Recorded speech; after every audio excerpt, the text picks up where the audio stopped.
그 다음에 또 한 가지요. 성령의 충만에 대해서 설명해 주십시오. 오순절의 역사, 마가의 다락방에서 성령 받은 일 등 이제 이렇게 했습니다. 성령 충만에 대해서 설명해 주십시오. 오순절의 성령, 예? 마가의 다락방. 오순절이라는 게 그 마가 다락방이라는 말은 없고 하여튼 다락에 모였다 그랬는데 그 다락이라는 것이 그 마가 요한의 그 예루살렘의 다락방이 있었어요.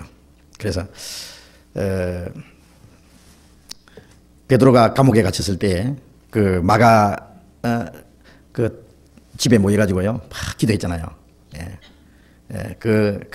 아마 120명이 그 다락방에 모인 것이 마가 다락방이라고 그렇게 생각합니다. 아마 120명이 모일 수 있는 집이니까 집이 꽤 컸으리라고 생각해요. 거기서 오순절에 이제 성령이 강림하셨습니다. 그것은 레위기 23장에 이스라엘의 7절기 중에서 6월절, 그 다음에 무교절, 다음에 초곡절, 다음에 오순절. 초곡절 다음에 77이 49, 7 안식일 다음 날 50일째리 되는 날이 오순절이에요. 그 오순절은 성령 강림하시는 날입니다. 그래서 레위기 23장이 기록된 이후 1500년 후에 그 약속대로 성령이 강림하셨어요. 오순절에. 그 120명이 성령이 충만했다고 되어 있습니다. 사도행전 2장 봅시다. 사도행전 2장 4절. 저희가 다 성령의 충만함을 받고 성령이 말하게 하심을 따라 다른 방언으로 말하기를 시작하니라. 자, 120명이 말이죠. 예? 저희가 다 성령의 충만함을 받고 그러죠. 그리고는 방언으로 말하기 시작했다. 이 방언은요, 사람들이 알아들을 수 있는 방언이에요. 방언으로 막 설교하는 거예요. 그래서 여러 지방에서 말이죠. 그 오순절 지키기 위해서 몰려온 사람들에게 그 지방 방언으로 막 말하는 거예요. 이 말씀 전하는 사람은 다 갈릴리 사람들인데 다른 방언을 배운 일이 없는 사람인데 막 방언으로 말하는 거예요. 이것이 창세기 11장에 바벨탑을 쌓을 때 그 방언을 하나님 여러 가지 방언을 만들었잖아요. 말을 혼잡게 했잖아요. 근데 오순절에 이 모든 사람이 알아들을 수 있는 말을 한 거야. 그러니까 언어가 통일됐다고 했어요. 의사소통이 된 거예요. 창세기 11장에는 하나님이 언어를 혼잡케 함으로써 그들을 흩어버렸고 이제는 성령 안에서 하나가 되게 하기 위해서 그들이 언어를 알아들을 수 있도록 하신 거예요. 이것은 딱 한 번 있었습니다. 오순절에. 그때 성령 충만했습니다. 이 성령 충만, 그 성령 충만으로 그들은 정말 그 하나님의 사랑으로 하나님의 말씀으로 오로지 복음을 전한다고 하는 거기서 충만해가지고 막 담대하게 말씀을 전했죠. 그 다음에 큰 핍박이 나고 그래도요. 4장 31절에 보면은 빌기를 다함에 모인 곳이 진동하더니 무리가 다 성령에 충만하여 담대히 하나님의 말씀을 전하리라. 자, 또 한 번 큰 핍박이 있은 이후에 모여서 그들이 합심해서 기도하고 빌기를 다음에 모인 곳이 진동하고 무리가 다 성령의 충만함을 받아 담대히 하나님의 말씀을 전거했습니다. 자, 이때 정말 성령 충만했습니다. 자, 이 성령 충만은 하나님의 능력으로 그냥 그들을 막 그냥 사로잡아가지고 그냥 복음 전하는 데 사용하신 거예요. 성령의 충만의 결과는 담대히 하나님의 말씀을 증거한 것으로 나타났습니다. 그런데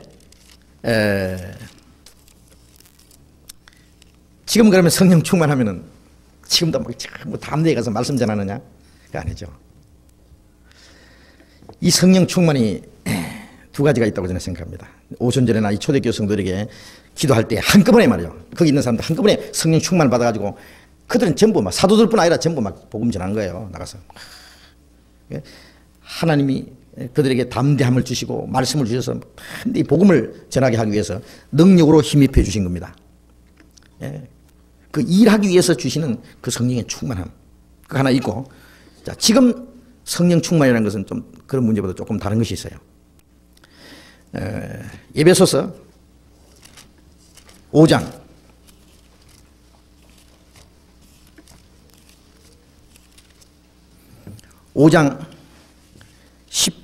18절 같이 읽겠습니다. 술 취하지 말라. 이는 방탕한 것이니 오직 성령의 충만을 받으라. 술 취하지 마라. 이는 방탕한 것이니 오직 성령의 충만을 받으라. 자, 여기 성령의 충만을 받으라 그랬죠, 여기는. 이 술 취하는 거하고 성령 충만하고 이게 비교해 놨는데요. 술 취하면은요, 술이 그 사람을 완전히 사로잡아 버려요. 술 취하면 아주 담대해지죠. 예. 술 취하면은 하늘이 돈짝만하고 그 넓은 길도 왜 이렇게 좁으냐. 완전히 햇소리도 하고 사람이 제정신이 아닙니다. 예? 미친 행동도 하고, 예? 술 먹고 나서 아주 큰 일을 저지르는 사람들도 많아요. 그 사람은 술에 충만한 사람이에요. 술이 그 사람을 딱 사로잡아 버린 거예요. 성령 충만하면은 성령이 그 사람을 완전히 사로잡아 버려요. 예? 성령께서. 그러니까 술 취한 거하고 성령 충만하고 꼭 반대니까 술 취하는 사람은 성령 충만을 못 받습니다. 반대인데 어떻게 받겠어요? 예? 근데 여기 성령 충만을 받으라는 것은 뭘 가르칠까? 어떤 사람은 산에 가서 기도하다가 성령 충만 받았다 가지고 막 방언을 쫙 하고 성령 충만 받았다고 막 안수해서 병을 고치고 성령 충만 받았다고 해서 막 유창하게 기도를 하고 성령 충만 받았다고 막 말을 잘하고 막 깜짝 놀랄 일을 하는 그 성령 충만인 줄 알았는데 그게 아닙니다. 예? 방언이라는 것도 성령 충만이 아닙니다. 고린도 교인들은요, 바울 사도가 고린도전서 3장에 너희는 아직도 그리스도 안에서 어린아이라 그랬어요. 육신에 속한 자라고. 그런데 고린도전서 12장에 가보면은 고린도 교인들이 방언을 제일 많이 했어요. 다른 교회는 방언이 있다는 말이 없어요. 고린도 교인들에게만 방언이 있었어요. 방언을 너무 많이 해가지고 또 예언도 하고. 그런데 그들의 신앙은 완전히 어린 아이예요. 육신에 속한 자. 방언이라는 건 성령 충만이 아닙니다. 육신에 속한 자, 어린 아이. 예? 아주 그들의 신앙이 유치하게 있을 때 방언이 있었어요. 예언도 있었어요. 그러니까 방언은 성령의 충만의 결과가 절대 아닙니다. 성령으로 하는 방언이라도 그랬습니다. 물론 성령으로 아니하고 지금 마귀의 역사로 방언을 얼마든지 해요. 예. 또 병 고치는 은사도 성령 충만이 아닙니다. 예? 병 고치는 은사가 주어졌다고 해서 물론 마귀 역사로도 병 고치지만 성령의 역사로 병이 낫는다고 할지라도 그 성령 충만한 결과는 아니에요. 예? 하나님께서 예? 어떤 유익을 위해서 그 사람을 통해서 기적이 나타난 것뿐이지 그 기적을 행한다고 그 사람이 충만한 것도 아닙니다. 여기에 충만이라는 것은 예? 성령은 인격자입니다. 완전히 뭐 날라다니는 능력이 아니에요. 예? 능력이 나타난다고 성령 충만이라고 생각하면 안 돼요. 예? 아까 사도행전 2장과 4장의 그 성령 충만이라는 것은 완전히 하나님이 그들을 사로잡아서 예? 온전히 복음을 전하도록 사용하신 거예요. 그들은 정말 말씀을 전할 뿐 아니라 그들은 완전히 성령에 사로잡혔어요. 그런데 에베소서 5장에 있는 이 성령의 충만을 받으라는 것은 성령은 주님입니다. 주님께 완전히 사로잡힐 걸 말씀하고 주님으로 말미암아 마음에 가득 채워질 걸 말하는 거예요. 골로새서 2장을 보겠습니다. 골로새서 2장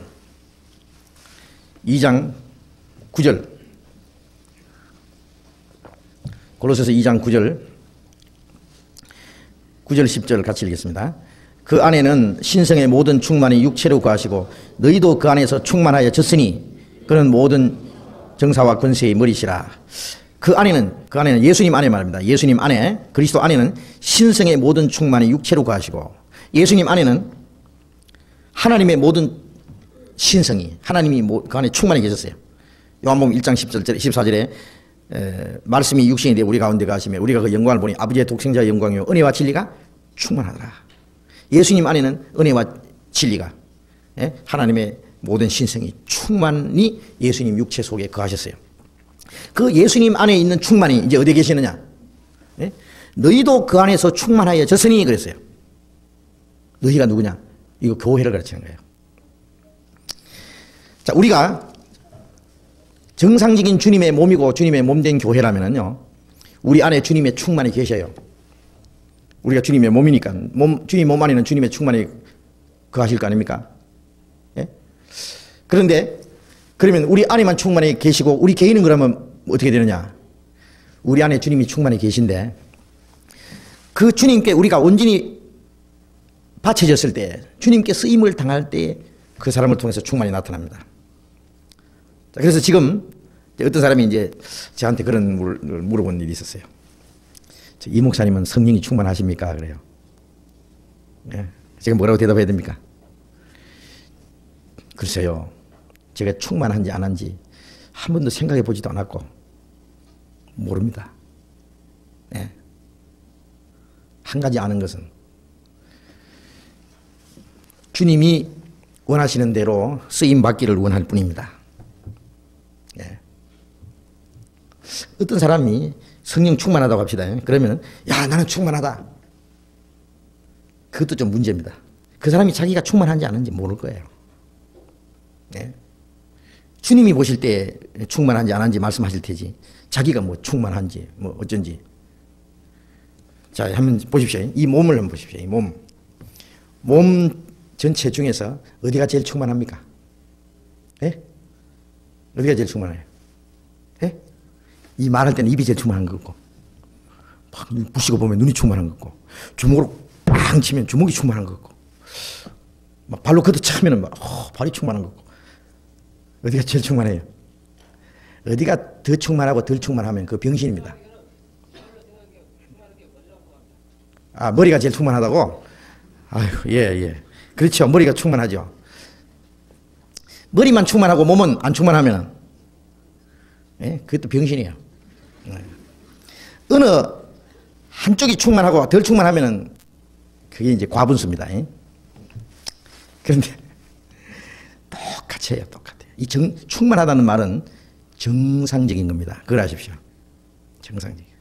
하나님은 우리에게 특별하게 되기를 원치 않으세요. 정상적으로 되는 걸 원해요. 자, 지금 보세요. 손가락이 까딱까딱 하죠, 지금. 머리가 까딱까딱 해라. 까딱까딱. 요게 손가락 충만합니까, 안 합니까? 요게 충만한 상태입니다. 예. 요게 나중에 말이죠. 뭐 아프다든지 무슨 마비가 돼가지고 움직일 때 안 움직이면 요게 문제가 있는 거예요. 가장 정상적인 걸 가르쳐서 충만하다고 하는 거예요. 우리가 성령의 충만을 받으면은 충만한지 안 한지는 몰라도 한 가지 확실히 아는 게 있습니다. 나는 주님의 몸된 지체로서 내 할 일이 뭔지 알고 묵묵히 합니다. 말없이 묵묵히 하는 사람을 보면은 정말 그 사람 충만한 사람이에요. 예? 강당에서 설교하는 사람도 성령이 충만해야 되고 부엌에서 밥하는 사람도 성령 충만해야 되고 예? 뒤에서 봉사하는 사람도 예? 뭐 청소하는 사람도 예? 모든 구전 일 하는 사람도 모두가 성령 충만해야 돼요. 가정주부도 성령 충만해야 되고 학생도 충만해야 되고 왜? 충만해야 정상적인 그리스도인 생활을 할 수 있어요. 그렇습니까? 자기 위치에서 하나님 앞에 할 일이 뭔지를 알아요. 예. 그러니까 모든 그리스도인은 충만해야 됩니다. 충만이라는 것은 정상적인 거예요. 충만하지 못하면 비정상이에요. 비정상은 충만하지 못해서 생기는 거예요. 전부가. 그래서 주님의 사랑으로 주님의 인격으로 주님의 마음으로 꽉 채워져요. 예? 그리고 주님께 쓰여지는 것. 만일 한동안 어떨 때는 주님을 위해서 정상적으로 쓰이다가 그렇지 못하면 충만하지 못한 게 한 번 어떤 사람이 충만했다고 평생 계속 충만한 게 아닙니다. 어떨 때는 충만했다가 어떨 때는 그 육신이 돼버려 육신으로 돌아갈 수도 있어요. 성령으로 시작했다가 육체로 마치겠느냐 그런 말도 있잖아요. 그렇게 계속 충만해야 됩니다. 계속. 그래서 그 충만이라는 것은 특별한 일을 하는 것만 충만이 아니고 어떤 일을 위해서 성령 충만을 주시는 것도 있고 모든 그리스도인이 정상적인 생활을 위해서 충만해야 됩니다. 예. 충만하면 성령 충만하면 자기 지체로서의 내가 발가락인지 손가락인지 어느 부분인지 내 할 일 알고 그거 압니다. 그거 충만 받으면은 그게 충만인지 아닌지 몰라도 자기 할 일을 해요. 그게 가장 충만한 것이고 아름다운 겁니다. 그건 틀림없습니다. 그래서 네. 충만하다고 막 특별히 깜짝 놀랄 일을 한다고 생각하면 안 돼요.